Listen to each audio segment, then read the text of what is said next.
आमदार अभिजितआबा पाटील यांनी केली पूरस्थितीची पाहणी। तहसीलदार सचिन लंगोटे साहेब यांच्या समवेत आमदार पाटील यांनी नदीकाठच्या गावांचा केला पाहणी दौरा। नमस्कार, मी बंडू घाडगे इनसर्च न्यूजमध्ये आपलं स्वागत करीत आहे।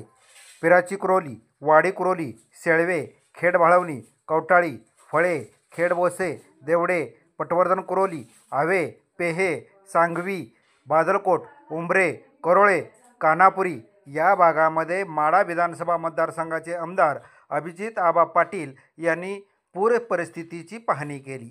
यावेळी पंढरपूरचे तहसीलदार सचिन लंगोटे साहेब हेही उपस्थित होते।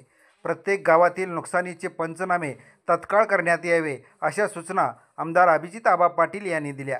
देवडे येथील पुराच्या पाण्यामुळे घर संसार उघड्यावर पडलेले आहेत। नागरिकांना अत्यावश्यक वस्तूची किट देण्यात यावे अशी सूचना आमदार पाटील यांनी यावेळी केली। धन्यवाद। मी बंडू घाडगे इनसर्च न्यूज, बोहाळी।